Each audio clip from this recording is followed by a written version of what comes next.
আসসালামু আলাইকুম ভিউয়ার্স, আজকে আমরা কলার মোচার পাকোড়ার রেসিপি শেয়ার করব। এই জন্য প্রথমে কলার মোচাগুলোকে ভালোভাবে পরিষ্কার করে নিতে হবে।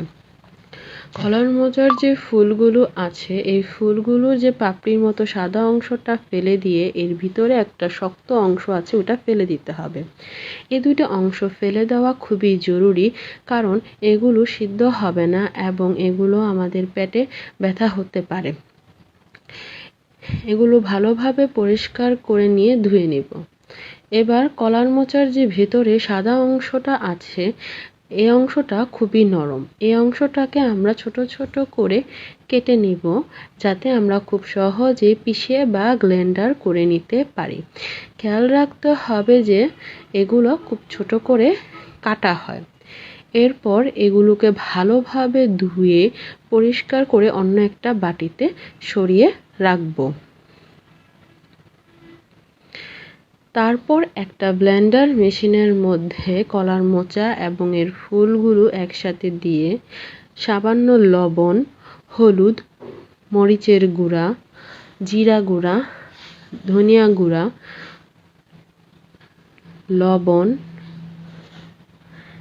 ধনিয়া পাতা এগুলো দিয়ে ভালোভাবে ব্লেন্ড করে নেব। আপনাদের যাদের ব্লেন্ডার মেশিন বা গ্রাইন্ডার মেশিন নেই, তারা এগুলোকে পিষে নিতে পারেন।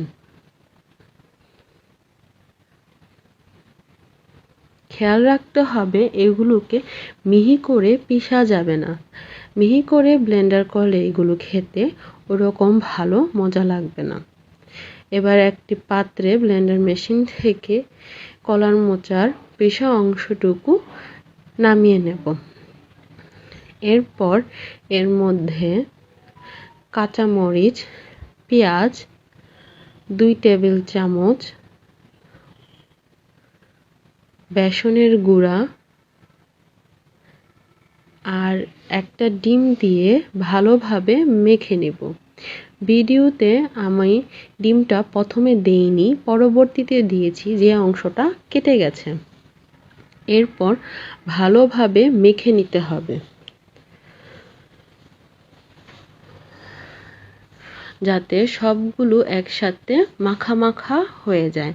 খেয়াল রাখতে হবে এখানে কোনো প্রকার পানি বা অন্য কোনো কিছু দেওয়া যাবে না।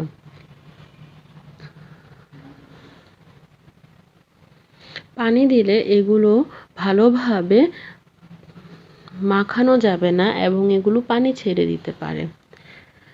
এটা সুন্দর করে মাখিয়ে নিতে হবে, কাঁচামরিচ পেঁয়াজগুলো যাতে ভালোভাবে এটার সাথে মেখে যায়। আপনার মাখানো যত ভালো হবে, আপনার খেতেও তত মজা হবে। এরপর এগুলোকে ছোট ছোট বলের মতো করে নিতে হবে। আমরা অনেকেই শামি কাবাব যেভাবে তৈরি করি, ওইভাবে ছোট ছোট করে বলের মতো করে নিয়ে একটু চাপ দিয়ে নিব এবং তেলে ভালোভাবে ভেজে নেব এবং গরম গরম পরিবেশন করব। 2 মাস তো হয়ে গেল।